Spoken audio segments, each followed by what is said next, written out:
Hello and welcome to Inside Politics. I'm Mark Devonport. Policing and power sharing are the twin pillars of the St Andrews Agreement, as Tony Blair never tires of reminding us. But of course there are some in the political firmament who harbour profound doubts about both. Later in the programme, we shall be hearing from the UK unionist Bob McCartney, who's expected to be one of the main thorns in the side of the DUP in the forthcoming Assembly election. But first, with Sinn Fein preparing to hold an extraordinary Ardèche in Dublin tomorrow, we turn to Gerry Adams' bête noire, Ruairí Ó Brádaigh. A former IRA Chief of Staff, the 74-year-old Mr O'Brádaigh famously walked out of the 1986 Sinn Féin Ardèche when Mr Adams dropped Sinn Féin's long-held policy of abstentionism. Now, the leader of Republican Sinn Féin, he's just as adamantly opposed to Gerry Adams' latest decision to back the PSNI. Ruairí Ó Brádaigh, welcome to Inside Politics. Are you anticipating any walkouts at this weekend's extraordinary Ardèche? Well, I can't say. I'm not answerable for that, but I hope, especially the young people, would be opposed. And our Dublin Corps de Cantor would be mounting a token picket outside the premises. I mean, your party is calling for the disbandment not just of the PSNI, but also of the Garda. I mean, this is pie-in-the-sky stuff, isn't it? Well, no, we haven't mentioned the Garda at all. What we're talking about is a completely new situation. And yes, we are in favour of the disbandment of the RUC stroke PSNI, but the future is to be determined. But basically you want an all-Ireland police force to substitute for both forces? Yes,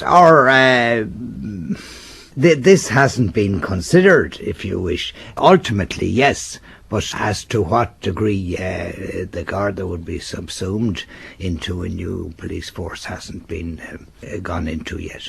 But Gerry Adams says, I mean, there's an urgent need right now to tackle ordinary crime, rapes, robberies, those kind of things that are happening in neighbourhoods across Ireland. I mean, what practical alternative do you offer? You're talking about something that might happen in the future, many years to come. Well, let's be very clear about all this. What we're talking about is British police in Ireland, and indeed British courts, British law and order, British justice, in short, British rule. And it was expressed quite clearly indeed by Jeffrey Donaldson in that regard. So that is what we were talking about. We were not opposed to policing or anything like that. In fact, there was a time when there were Republican police in this country when the RIC weren't able to carry out their duties and there was a vacuum. But right now, if you're an ordinary nationalist living in a neighbourhood in Northern Ireland and your daughter is assaulted or you lose some property, I mean, you're looking for a practical course of action right now. Yes, that's true. And we are not opposed to ordinary policing, but we are opposed to acceptance of the British police in Ireland. Of course, Gerry Adams has made a lot of the fact that he has secured various commitments towards the devolution of policing and justice within the Stormont setup, and he says that's important because this will not be the British police force. Instead, it will be a police force answerable to a minister who will come from within the island of Ireland. Yes, but we had all that before, from 1921 up to 1972, for over 50 years, and it didn't work out very well, I may say. Ultimately, it is the British government which will recruit, it's the British government who will train, who will motivate, and above all, who will pay and give the orders to such a police force. And that is already happening. Now, some Irish Republicans, like the former IRA man Jerry Maguire, are intending to fight this forthcoming Stormont election on an anti-PSNI ticket. Do you back them? No, we don't. Indeed, Mr McGeough was with the Provost until recent years, and he has said that he would take his place in Stormont and so on, and work the system. So, I mean, that's very far removed from where we stand. Now, I will say that some of the concerned Republicans, as they call themselves, like Mrs Peggy O'Hara in Derry City, the late hunger striker Patsy O'Hara's mother, has said that under no circumstances would she go to Stormont. So there it is. But this is all very different. They're coming and going. As I say, they were with the Provost recently.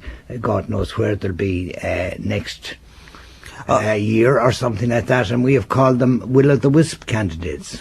I gather that you are considering fielding some prisoner candidates. Yes, indeed. The Ard Comhairle took a decision on that, and it went to Comhairle, the Ulster Executive, and they appointed a subcommittee to deal with it, and they are meeting now this week, and they will report back. So that is a very live matter at the present time. Isn't the problem with all these various anti-PSNI Republicans that you're hopelessly split amongst yourselves? I mean, you don't have a large proportion of the popular vote, nothing in comparison to Gerry Adams' Sinn Fein, but between your own party, the 32 County Sovereignty Movement, the RSP, now these individual Republican candidates, you can't get any kind of an agreed platform. Well, we don't particularly want an agreed platform. We are very clear. We're the people who have a national organisation, who have a head office in Dublin, who have another office in Belfast, who have a monthly paper coming out for the past 20 years without a break. So we can say that we have a definite national organisation and that people know where they stand with us. And this to us is very, very important. We are not here today, gone tomorrow type of people.